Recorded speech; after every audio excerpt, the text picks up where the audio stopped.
Bienvenidos nuevamente a este su curso de Derecho Civil Obligaciones. Les habla con ustedes la profesora Judith Astorrealba y el día de hoy en este curso de Derecho Civil Obligaciones vamos a hablar sobre la clasificación de las obligaciones. Debe reseñarse que antes de poder entrar a abordar a profundidad lo que comprende el tema de la clasificación de las obligaciones, debemos primeramente recordar qué comprende o a qué corresponde el término clasificación. Hay que entender que simplemente se entiende como ordenar o disponer por clases, categorías o grupos en atención a ciertos criterios, y así veremos que múltiples son o han sido los aspectos a los fines de ordenar el estudio de esto que denominamos la relación obligatoria, entre los que se ubican según las particularidades del objeto, del sujeto, la posibilidad de dividir o fraccionar su cumplimiento, las circunstancias de estar sometidas a modalidad, entre otras tantas. Debe señalarse que, en general, existen 7 formas de clasificar a la obligación. Primeramente, por las particularidades del objeto. Segundo, en razón de si están sometidas o no a modalidad, es decir, condición o término. Tercero, en razón de los sujetos. Cuarto, en atención a la divisibilidad del objeto, importante en caso de pluralidad de sujetos. Quinto, en atención a su vinculación con un derecho real, la obligación puede ser ordinaria o pro rem. Sexto, en atención a si el objeto constituye una cantidad de dinero, es decir, obligaciones o deudas de dinero y obligaciones o deudas de valor. Y encontramos como último punto otras clasificaciones. Hay que establecer que cuando hablamos por las particularidades del objeto, existen diferentes formas de clasificar a las obligaciones. Primeramente, según el contenido de la prestación, las mismas se pueden considerar o dividir en positivas y negativas. Positivas, aquellas que van a buscar por medio de una acción que adicione cumplir con la obligación, es decir, obligaciones de dar u obligaciones de hacer. Y negativas, aquellas que por medio de la abstención, la omisión, van a tratar de cumplir también la obligación, como es el caso de las obligaciones de no hacer. En un segundo aspecto, encontramos el hecho de según el desarrollo de las obligaciones en el tiempo. Es decir, si la obligación es de trato único, esto significa que si es cumplida en un momento específico en el presente, o si las mismas tienen una naturaleza de ser a perpetuidad o de ser de larga extensión, por ejemplo, como es el caso de las obligaciones de trato sucesivo, teniendo uno de los ejemplos más particulares, el que presenta los famosos contratos de arrendamiento. Por su parte, tenemos según la pluralidad de la prestación, es decir, si son conjuntivas, alternativas o facultativas. Es decir, conjuntivas es que de cierta manera todo el conjunto de un objeto en específico va a estar unido para el cumplimiento de la prestación. Alternativas, es decir, que se van a presentar varias opciones en individual, debiendo las partes disponer cuál va a ser el camino o la obligación a cumplir, y las facultativas son aquellas que a disposición o voluntariedad de la parte que debe cumplir con la obligación, elegir el modo o la forma de dar su debido cumplimiento. Atendiendo a la individualización del objeto, encontramos si son específicas o genéricas, entendiendo las específicas como aquellas obligaciones que están claramente descritas y definidas en un contexto, o las genéricas que de cierta forma se subyacen por lo general en el cumplimiento o la entrega de sumas de dinero que van a tratar de cumplir el equivalente a lo que en especie iba a ser el cumplimiento, por ejemplo, de una obligación, como es el hecho de hacer una actividad específica. A su vez, encontramos en razón de ser sustituibles, si son fungibles o infungibles, partiendo de la idea que lo fungible es aquello que puede sin lugar a dudas ser sustituido, y lo infungible es aquello que no puede ser. Un claro ejemplo, por lo menos en lo infungible, sería el hecho de ¿acaso podremos sustituir a la Mona Lisa como una obra de arte por otra pintura? Muy diferente en el caso de lo fungible, que lo fungible podría ser, ¿acaso si tomo como obligación la sustitución de 1 kilo de harina de maíz, no podré también entregar el equivalente al kilo de harina de maíz? A su vez tenemos el aspecto de atendiendo si se trata de una o más personas, es decir, si son simples o complejas, entendiendo que las relaciones simples están conformadas por 2 sujetos, un sujeto llamado deudor y otro sujeto o individuo que se llama el acreedor, mientras que las relaciones complejas pueden estar formadas por otros sujetos que sin lugar a dudas puede ser a razón de pluralidad de concursos de acreedores o concursos de deudores, o en caso dado que pueden existir otras terceras partes interesadas. Debe establecerse que en una segunda clasificación, en razón de si están sometidas o no a modalidad, condición o término, encontramos que las sometidas o no a modalidad se pueden dividir primeramente como puras y simples. ¿Qué significa una obligación pura y simple? Simple y llanamente que no necesita de ciertos aspectos para su cumplimiento. Es decir, tengo la obligación de llevar un vaso de agua, solamente cumpliendo con la obligación de llevar el vaso de agua, ya estoy generando el hecho de el debido cumplimiento. Mientras que la condición o términos son aquellos aspectos que pueden determinar condición como un hecho que pudiera ser futuro e incierto, que pudiera conllevar al nacimiento del cumplimiento de la obligación, o un término que puede ser con un aspecto de tiempo de un suceso que va a suceder más temprano que tarde. La prohibición es decir de que en este tipo de obligación no pueden haber condiciones imposibles, ilegales o contrarias al orden público o a las buenas costumbres. Por ejemplo, no podemos establecer una obligación que se diga la misma va a ser cumplida el día que se acabe el mundo. No sabemos cuándo va a ser eso. O que sea ilegal. La condición va a ser cumplida el día que de cierta manera tú puedas darme a cambio 1 kilo de una sustancia estupefaciente o psicotrópica. A su vez tenemos el tema de las obligaciones condicionales, es decir, cuando su existencia o resolución depende de un acontecimiento futuro e incierto. Es decir, podría ser el hecho de el día que caiga un meteorito o el día que pasen ciertas cosas que no pueden considerarse como imposibles, pero tampoco se pueden considerar como posibles.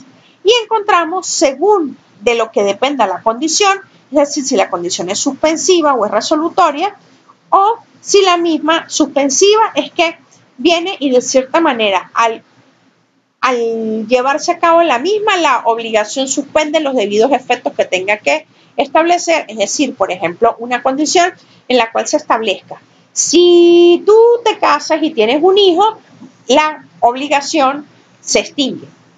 O si tú, la misma condición, te casas y tienes un hijo, la obligación es favorable a ti. Ahí pudiéramos ver dos ejemplos muy distintos entre lo que es suspensivo y resolutorio.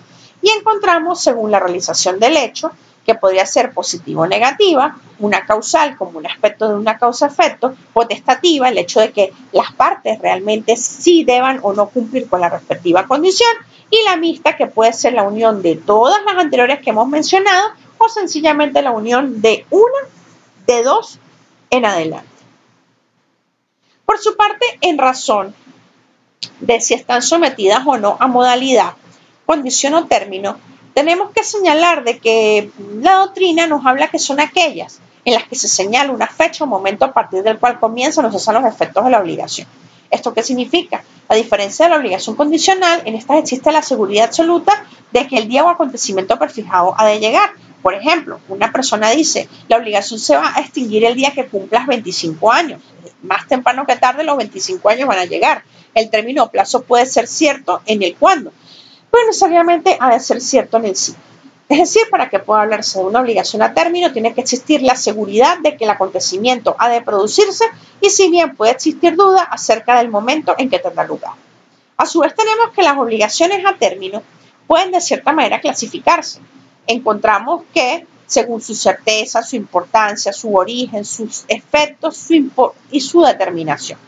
De acuerdo a su determinación, podemos decir que la misma puede ser expresa, es decir, puede estar plasmada y ser lo más evidente posible, y tácita, que es aquella que se sobreentiende. En su importancia podemos establecer que puede ser una clasificación simple, no es lo principal de la obligación, o al contrario, sí puede ser esencial. De un aspecto de certeza puede ser cierto al tener una fecha cierta o incierta, cuando no depende de una condición que, aunque va a suceder, no se tiene una fecha prevista para lo mismo, es decir, cuando muera. Y el origen puede ser convencional, las partes lo establecen, legal, la norma lo prevé, en este caso, por decir un ejemplo, el Código Civil o el Código de Comercio, y judicial, las partes por medio de una sentencia emanada de un juez, sea definitiva o interlocutoria basada en autoridad de cosa juzgada, establecen el cumplimiento de la referida condición.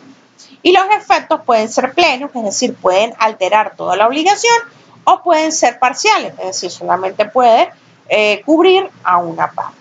El 1212 del Código Civil establece muy claramente en su disposición que cuando no haya plazo estipulado, la obligación deberá cumplirse inmediatamente, si la naturaleza de la obligación o la manera como debe ejecutarse o el lugar designado para cumplirla no haga necesario un término que se fijará por el tribunal.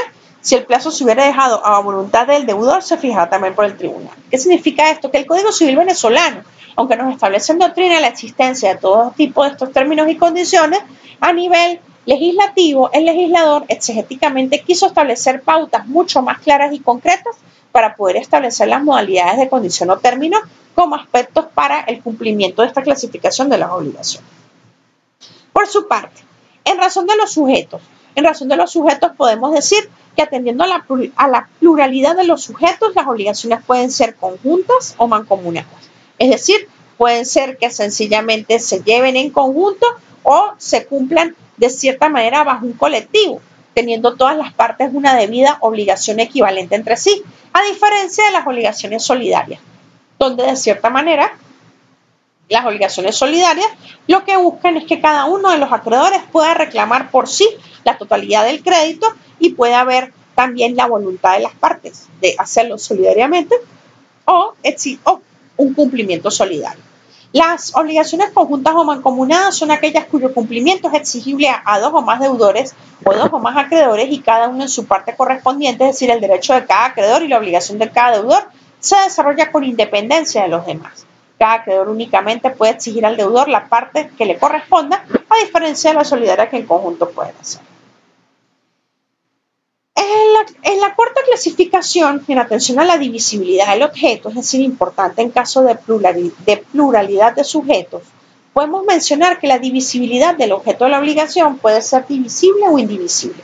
Resalta con razón a la doctrina la oscuridad o complejidad de poder entender cuándo es algo divisible o cuándo algo es indivisible. ¿Por qué?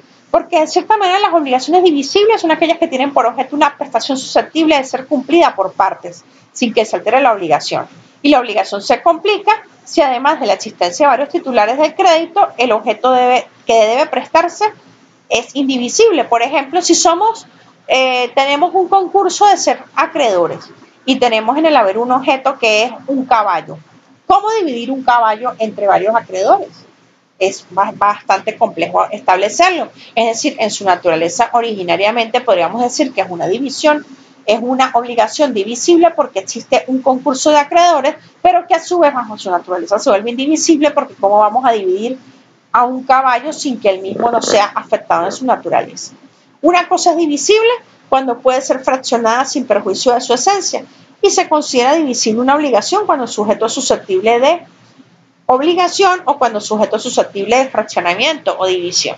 Y el cumplimiento puede realizarse mediante la acumulación de prestaciones parciales, las cuales se diferencian de prestación total o cuantitativamente, pero no cualitativamente, como sucede al entregar una suma de dinero. En caso contrario, se tratará de una obligación indivisible, es decir, como lo que ya veníamos hablando del caballo. Ya cuando nosotros nos estamos refiriendo en esencia a lo indivisible, se aprecia que dicha norma que la indivisibilidad tiene dos fuentes. La primera es la derivada de la naturaleza de cuyo caso, ante la pluralidad de deudores, a cada uno le corresponde la totalidad y en un segundo término, como indicamos, la indivisibilidad convencional, es decir, derivada de la voluntad y no de la naturaleza. Porque muchas veces puede suceder que aunque un objeto y una obligación pueda ser divisible en su haber, las partes de común acuerdo establecen que no pueden dividirse, lo que permite que los codeudores, así como los herederos de una obligación divisible, respondan por el todo. Tenemos que señalar, por ejemplo, el caso de un predio. Si las partes deciden no dividirlo, de cierta manera no se puede obligar a que el mismo se materialice para su división. En lo que corresponde en atención a su vinculación con un derecho real, sea que la obligación pueda ser ordinaria o pro terreno, hay que reseñar que la obligación en la normalidad el acreedor contrata con el deudor atendiendo a las cualidades personales de éste. Sin embargo, se puede presentar de que en las obligaciones reales o pro terreno la persona del deudor no viene determinada en consideración a sus cualidades personales, son la circunstancia objetiva de que el deudor es a la vez titular de un cierto derecho real, de tal manera que la condición del deudor le viene dada como añadida a título accesorio a una titularidad de un derecho real. Uno de los ejemplos más clásicos, básicos o convencionales es el establecimiento de la responsabilidad que tiene un propietario en materia de obligaciones adquiridas con las áreas comunes y con la junta de condominio cuando él mismo es de cierta manera propietario de un departamento.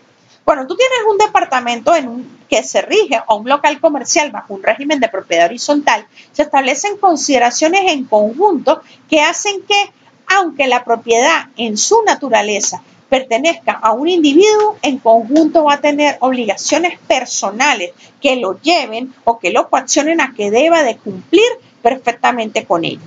¿Eso qué significa? Que a nivel entonces de que la obligación proterránea es aquella cuyo sujeto pasivo viene determinado por esta titularidad del derecho real y la obligación por su general es accesoria, es decir, porque la principal recae sobre el derecho real, sea un derecho de propiedad, un derecho de usufructo, un derecho de servidumbre, y de allí que muchos autores digan que la obligación proterránea tiene una naturaleza de ser una obligación ambulatoria. Debe reseñarse, por ejemplo, en atención, la sexta clasificación, en atención a si el objeto constituye una cantidad de dinero, es decir, obligaciones o deudas de dinero u obligaciones o deudas de valor, que cuando hablamos de obligaciones hay que tener dos términos muy claros, la diferencia entre una obligación dineraria y la diferencia de una obligación pecuniaria. Cuando hablamos de una obligación dineraria, son aquellas que la prestación consiste en la entrega de una suma de dinero. Muy diferente a ¿esto qué significa? El dinero es la vía o el mecanismo para el cumplimiento de esta obligación y se entiende que el dinero es un instrumento de cambio o una medida de valor o un medio de pago que es de curso legal, el cual lo que busca es tratar de dar pleno cumplimiento a las obligaciones establecidas entre las partes. Cuando por el contrario hablamos de las obligaciones pecuniarias, las obligaciones pecuniarias también tienen una naturaleza económica, pero que no se basan específicamente en hablar de la moneda de curso legal. Por eso encontramos las famosas deudas de dinero y las famosas deudas de valor. Una deuda de dinero es representativo de un valor, pero es igualmente un medio de pago. Es el medio general de cambio, es el objeto más habitual sobre el que versan las obligaciones. Es decir, que su naturaleza es pecuniaria, pero que establece un valor nominal. Por ejemplo, en una obligación dineraria lo importante es cumplirla bajo la naturaleza de la moneda o el billete de curso legal, mientras que una deuda de dinero es la cantidad económica establecida, sea que la misma sea entregada en efectivo, electrónicamente, por medio de un cheque, mientras que una deuda de valor parte como la denominación lo denota, es el valor pecuniario que pudiera tener cierto bien en valor de algo económico. Por ejemplo, la deuda de dinero sería: compro un libro de Gabriel García Márquez, compro 100 años de soledad. Lo compré en la librería y me costó, vamos a suponer, $10. El punto sería saber, en dinero, eso nos cuesta el libro. Si vamos a pagar el libro con $10 en efectivo, estaríamos en presencia de una obligación dineraria, porque ya la deuda de dinero es el valor que al libro se le dio, no importando qué tipo de medio use para pagarlo. Pero la deuda de valor sería cuánto valdría el primer libro o el primer ejemplar de 100 años de soledad autografiado por Gabriel García Márquez al momento de su publicación. Y ahí tendríamos que medir son otros aspectos, no solamente el valor o costo en esencia del producto como una deuda de dinero o el modo de pagarlo como una obligación dineraria, sino ya veríamos otro aspecto de cuánto podría esto representar como un valor económico. En otras clasificaciones debemos reseñar que encontramos que la doctrina nos establece la existencia de las obligaciones líquidas y las obligaciones ilíquidas.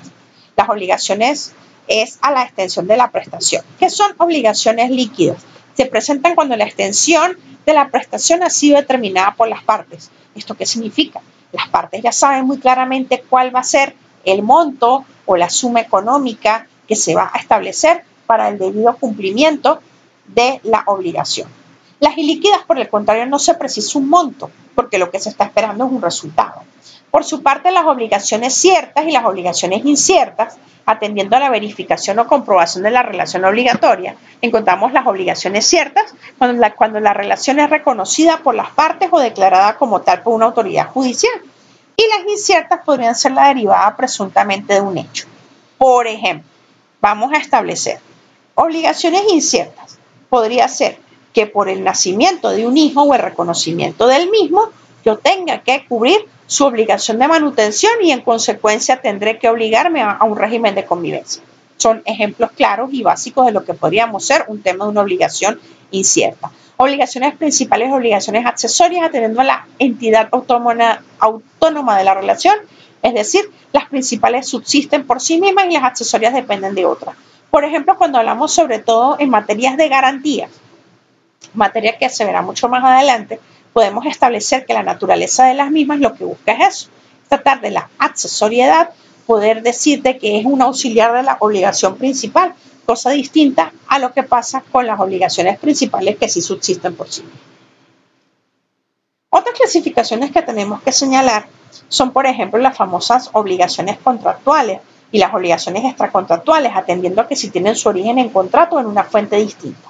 Las obligaciones contractuales se entienden y tienen su origen en un contrato, sea compraventa, permuta, arrendamiento, y son obviamente de naturaleza contractual. Las obligaciones extracontractuales, por el contrario, tienen un origen en una fuente distinta y estas se denominan por oposición a que no nacen de un contrato. También podemos clasificar las obligaciones en unilaterales y obligaciones bilaterales en razón de la naturaleza del vínculo.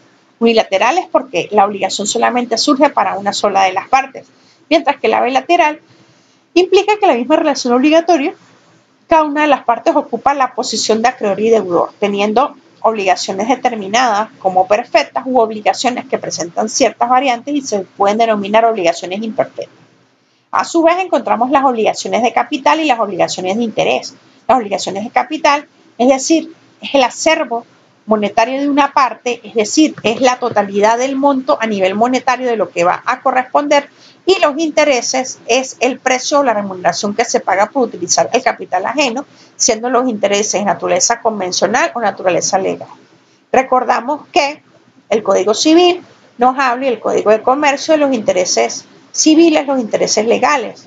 Encontramos de que a nivel del Código Civil nos habla que los intereses legales son del 1% mensual y a nivel del Código de Comercio nos habla del 3% anual, estableciéndose que de cierta manera también se pueden tomar como tasas las estipuladas y establecidas por el Banco Central de Venezuela en materia de intereses legales según establecidos en la norma. Bueno, esto era todo lo que teníamos que señalar en materia de lo que tiene que ver con la clasificación de las obligaciones. En próximas clases seguiremos en este maravilloso mundo del derecho civil de obligaciones. Les habló para ustedes la profesora Judith Torrealba.